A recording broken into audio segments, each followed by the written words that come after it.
नमस्कार, किचन स्टोरीमध्ये तुम्हा सर्वांचं मनापासून स्वागत। आज आपण बनवणार आहोत अतिशय पौष्टिक असा नाश्त्याचा प्रकार आणि जो सर्वांनाच आवडतो तो म्हणजे ढोकळा। पण ढोकळा नेहमीच करण्यापेक्षा त्यामध्ये बीट जर घातलं तो अतिशय छान आणि पौष्टिक असा ढोकळा तयार होतो। मुलंही आवडीने खातात आणि ढोकळ्याला रंगही खूप छान येतो। चला तर मग पटकन रेसिपीला सुरुवात करूया। छान असा जाळीदार ढोकळा कसा बनवायचा ते बघूया। तर आज आपण बीटरूटचा ढोकळा बनवतो आहे।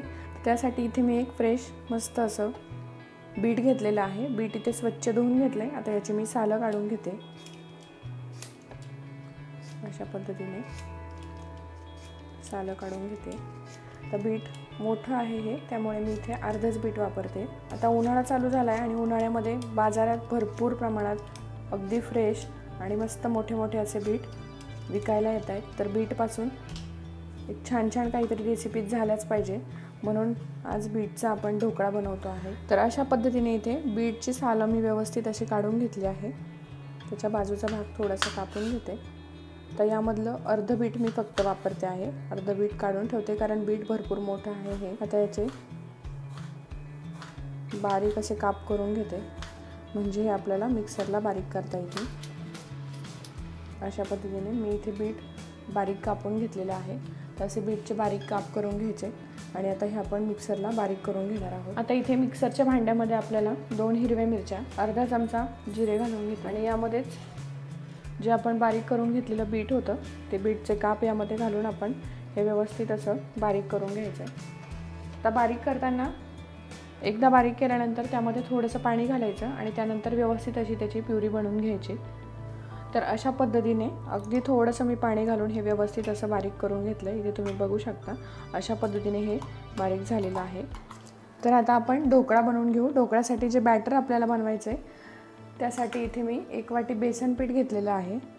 1 वाटी, तुमच्याकडे जी घरी वाटी असेल त्या वाटीचं प्रमाण तुम्ही इथे ठेवू शकता। तर 1 वाटी इथे मी बेसन घेतलेलं आहे आणि त्या 1 वाटी बेसनसाठी आता हा चमचा जो आहे तो सगळ्यांकडेच असतो, म्हणजे ह्या चमच्याच्या प्रमाणात पोहे खाण्याचा जो चमचा आहे त्या चमच्याने फक्त 3 चमचे इथे मी रवा घालून घेते। इथे 3 चमचे मी रवा घातलाय। अगदी चिमूटभर मी इथे हळद घालून घेते, कारण बीटला त्याचा स्वतःचा असा रंग आहे, त्याच्यामुळे ढोकळ्याला खूप छान असा कलर येणार आहे आपल्या। चवीनुसार मीठ घालून घेते। मसाल्याच्या डब्यामध्ये जो आपला छोटा चमचा असतो त्या चमच्याने इथे मी अर्धा चमचा बेकिंग पावडर घालून घेते। आता यामध्ये बेसन पीठ, रवा, मीठ आणि हळद चिमूटभर घातली आहे। यामध्येच आता आपण जी बीटची प्युरी बनवून घेतली होती ते बीट यामध्ये घालून घ्यायचं आहे आणि हे आता व्यवस्थित असं मिक्स करून घ्यायचं आहे। तर लागेल तसं थोडं थोडं करून आपण यामध्ये पाणी ॲड करायचं आहे। तर आता थोडं थोडं करून आपण पाणी यामध्ये ॲड करून घेऊ। आता याचं जे बॅटर आहे अगदी आपण भजी बनवतो त्या भज्यांसारखंच करायचं आहे। खूप जास्त पातळ किंवा घट्ट करायचं नाही, किंवा थोडक्यात आपल्या केकच्या बॅटरसारखं, जसं आपण केकसाठी बनवतो अगदी तसंच। आणि एकसारखं हे मिक्स करून घ्यायचं छान। आता बीट जे आहे, बीटाचा आपण फार अशा रेसिपीज करू शकत नाही किंवा बीट असं जास्त खाल्लं जात नाही, तर त्यामध्ये मुलांना अशा प्रकारात जर आपण बनवून दिले तर मुलंही आवडीने खातात आणि त्यांना कळतही नाही की यामध्ये आपण बीट घातलेलं आहे म्हणून।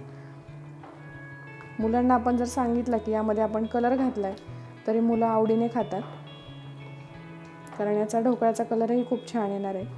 तर अशा पद्धतीने हे व्यवस्थित मिक्स करून घ्यायचं आहे। तर यामध्ये रवा घातलेला आहे, रवा छान असा फुलून येईल, त्यामुळे थोडं थोडं करून पाणी ॲड करायचं, एकदम पाणी ॲड करायचं नाही। अशा पद्धतीने आता हे जे बॅटर आहे ते इतपत असं घट्ट झालेलं आहे। एक मी 5 मिनिटांसाठी हे प्लेट ठेवून व्यवस्थित असं भिजून ठेवते आणि त्यानंतर पुन्हा आपण पाणी ॲड करून घ्यायचं आहे, कारण यामध्ये रवा टाकलेला आहे। रवा छान फुलून येईल म्हणून आपण 5 मिनिटांसाठी हे व्यवस्थित भिजून घ्यायचं आहे। तर यावर आता एक प्लेट ठेवते आणि हे व्यवस्थित असं भिजू देते। आता यामध्ये आपल्याला थोडंसं लिंबू सत्व घालून घ्यायचं आहे। तुमच्याकडे लिंबू असेल तर लिंबूचा रस, 2 लिंबांचा रस घातला तरी देखील चालेल। इथे मी जो आपण पोह्यांचा चमचा घेतला होता तो अर्धा चमचा इथे लिंबू सत्व घेते आहे अशा पद्धतीने, आणि ते आपण थोडंसं आता बारीक करून घेऊ। तर अशा प्रकारे मी आता लाटण्याने हे थोडं थोडं बारीक करून घेते।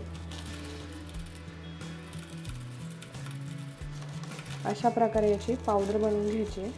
तुमच्याकडे लिंबाचा रस असेल तर 2 लिंबांचा रस वापरला तरी देखील चालेल। तर आता इथे 5 मिनिट आपली झालेले आहे। आणि हे मिश्रण छान असं फुलून आलंय. यामध्ये मी थोडंसं पाणी आणखी ॲड करते. हे घट्ट आहे.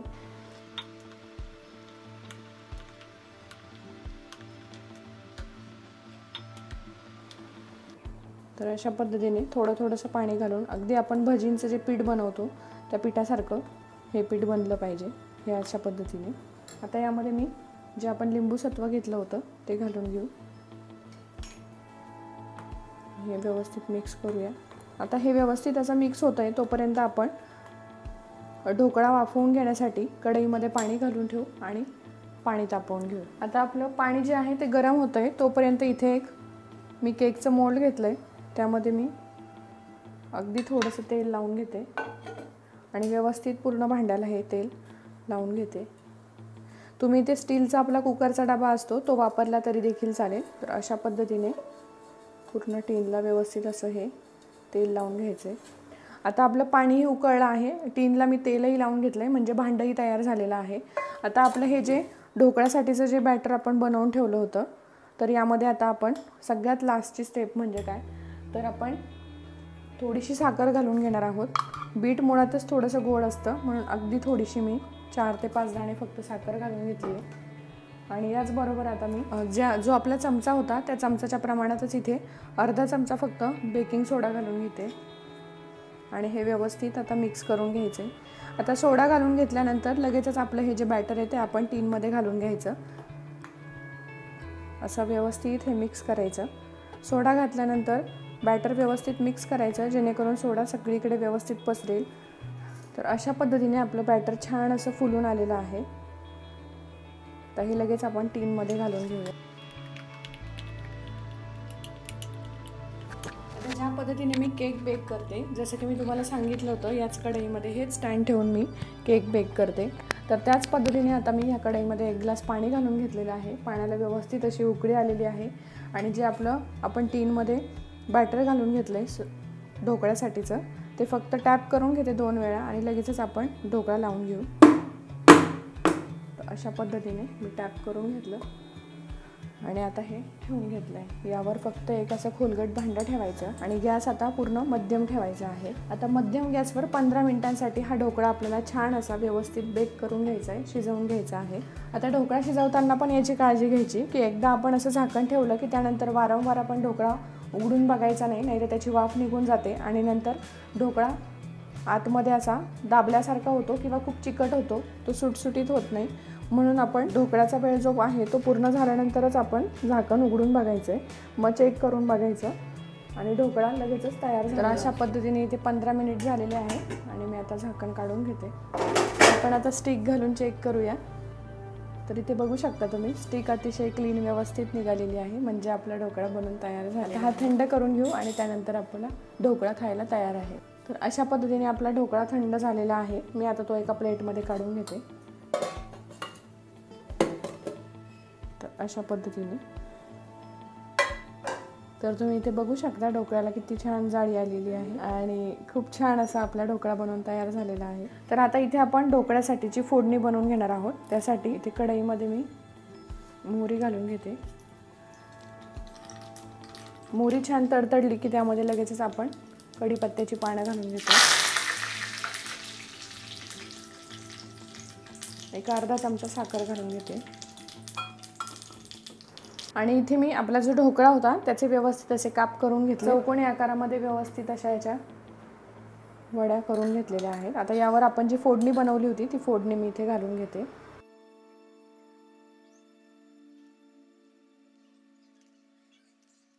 तर अशा पद्धतीने आता फोडणी मी यावर टाकून घेतली आहे म्हणजे अतिशय छान असा मॉइस्ट आपला ढोकळा होईल. आता यावर थोडेसे तीळ, थोडीशी कोथिंबीर, थोडासा खोबऱ्याचा किस घालून घेते. अशा पद्धतीने आपला अतिशय पौष्टिक असा बीटपासून बनलेला ढोकळा तयार झालेला आहे.